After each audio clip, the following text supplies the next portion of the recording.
The Inspector General for the Department of Energy delivered some bad news for Heather Wilson this week. A report looking into consulting contracts the former Congresswoman had with 4 national laboratories, including Sandia and Los Alamos, raised, quote, serious concerns with the administration and management, end quote, of those contracts. Now, Heather Wilson made nearly $500,000 off those contracts, and the IG's report said the labs, quoting here again, did not receive evidence that work performed under the agreements had been completed, end quote. First, by way of disclosure, I was on her staff for Ms. Wilson 15 years ago in her first term.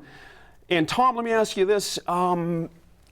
Does this qualify as, the word gaffe comes to mind, but that's usually somewhat of like an innocent mistake sometimes, a gaffe or a goofy mistake.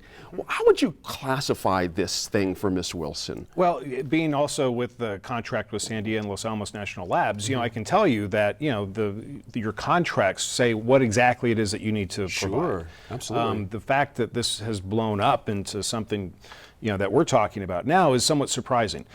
Just because being in the federal contract process, you know, it's not unusual for, you know, somebody to come back and say, hey, look, can you provide a little bit more information on this? You know, the FARs, you know, we're looking at 1,900 pages of documents broken into 53 different sections. Wow. So, you know, just to say, oh yeah, well, they're in violation of the FARs.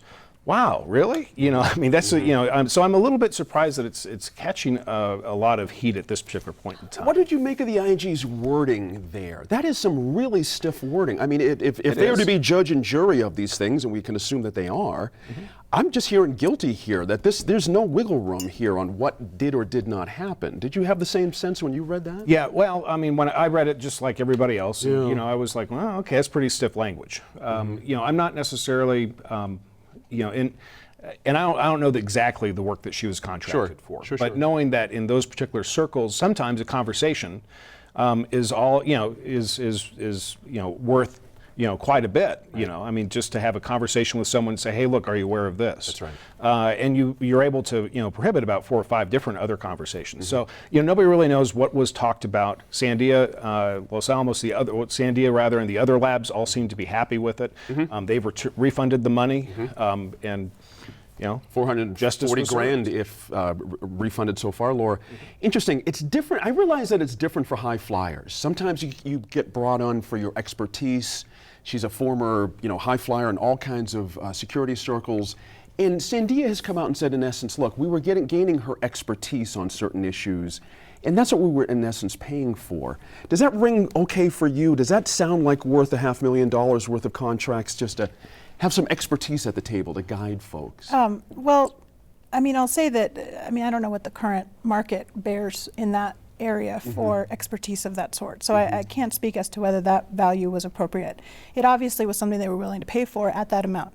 I think what's of big concern here is that the labs, and labs that obviously are in the business of contracting for various services and having vendor relationships and all kinds of other things that they do as an institution, that they failed in making sure that there was enough detailed information to, you know, pass any kind of question. And I think that's the key here. What's going on that you're not able to properly document when what your contractor is doing? So if that, you know, if the work was her expertise and she provided whatever consulting advice was supposed to be done, why wasn't it being documented appropriately? And I think that's a failure of, you know, Sandia and Los Alamos and whoever else need to take responsibility for that. I think she should have had, you know, a good enough relationship where she could provide information to document that. But that's something somebody should be working compliance and ensuring that that kind of information is being collected as it goes along. As you go. Exactly right. Exactly right. You know, Dan, the big buzzword in these circles is deliverables. Everyone talks about deliverables. You know, it's like the favorite buzzword.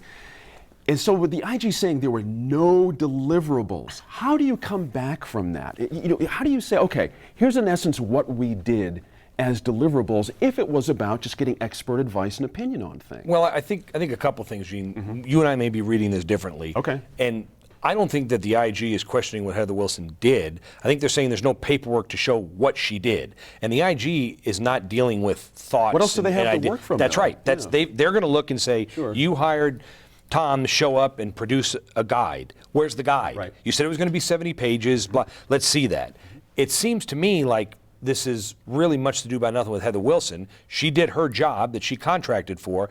The folks that she was working for cannot meet muster in telling the people that we're paying them, this is what we did, this is how we did it. They have a process to go through. I don't think anybody is claiming that Heather Wilson stole $500,000, was wrongfully given $500,000. I don't even think the Inspector General is making that assumption. It seems to me that the Inspector General is saying that the people she contracted with didn't keep appropriate records, didn't qualify and quantify what needs to be done, and articulate it in a way that they can defend it when the time came in. But isn't the onus on the contractee, if No. that's the word? No, The contract is on the person that you're contracting with. If I tell you I'm hiring you to do a job, I got to give you the scope of work I want you to do for me. If that scope of work means you got to fill out weekly reports, if you don't fill out weekly reports, you're in violation of your contract. If all I say to you is, Gene, I'm going to pay you X amount of dollars for your intellectual capital, and that's the other thing we got to remember here.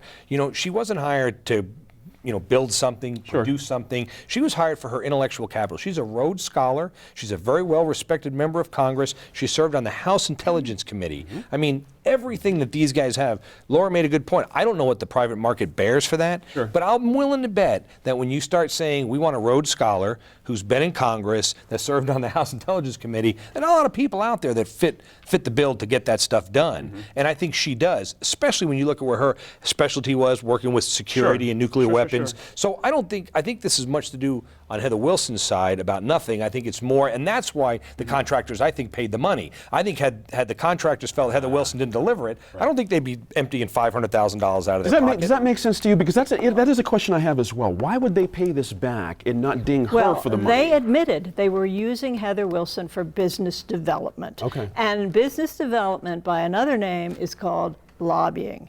And so this does not pass the smell test. In fact, I think it stinks because the larger question here is, should representatives and senators who don't win election be allowed to immediately go into and set up a consulting practice and massage their former, their former colleagues to get business for their client? And this is what the Inspector General is leading to, that Sandia is looking for new lines of business with the federal government. And she was hired because of her contacts that had come from her service. But Senator, there. isn't that the New Mexico way? That's the United States way. It shouldn't be. Now, let me say, the House and the Senate have rules about not allowing their members to lobby.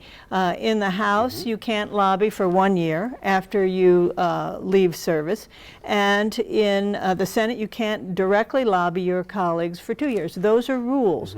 We don't have those rules in New Mexico at all. So the revolving door is very complete. We had one senator leave while he was in office because he felt that he could get a better job as a lobbyist.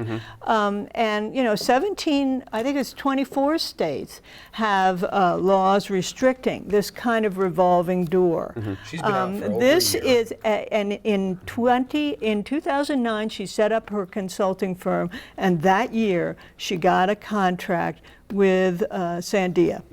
Interesting. Now, that presents some ethical problems for me. Interesting. Sandia has come out and defended her and their relationship. I should not just her, but the relationship as it stands with this contract. Interesting they came out so quickly and so early with that, instead of letting it sort of play out a little bit. Does that speak to the relationship she has with them and them with her, do you think? Well, I think it speaks to the fact that Sandia just wants to acknowledge what was going on and say, here's what's going on. Okay. I don't think it was anything else. Okay. Sandia has a lot of strong relationships inside New Mexico.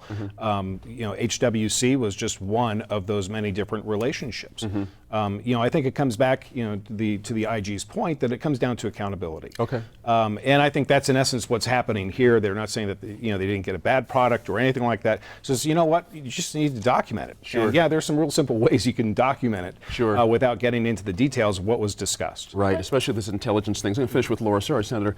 Does that all make sense to you? Can this, signal something, maybe perhaps the end of a certain style of contracting here in New Mexico? What's the bigger picture here on this? This is in New Mexico. I think that's a utopia, is the end of that kind of contracting. I think our entire, Right. certainly the state legislature, but our entire state government in other ways works. I mean, it works that way. There's a lot of people who go through Right. public life and then come out and start, making a living by Clinton, sharing their Go through the their list of people that have done this. expertise. This is, and then you keep saying But- Mexico, but paid Gene, you by the keep saying- taxpayer? But you Paid by- keep is saying there not a you keep- difference you keep- there? No, they're all Versus anybody Bill that's Clinton or- he's lobbying for organizations to get more money Well, from the but again, government let's to do keep more in mind, things. even though there's taxpayer money being paid, Sandia and Los Alamos are both, I mean, Sandia is a corporation. That's right. I mean, it's a big Yes. institution. That's right. And it's got federal dollars coming to it, but it also makes business decisions. And this isn't. right. So I You think keep we saying need to remember Bechtel, that. Bechtel and those are national global That's true. companies. That's true enough. Good, fair point there. Now we're back after a quick break with trouble at the state public education department when it comes to funding special education.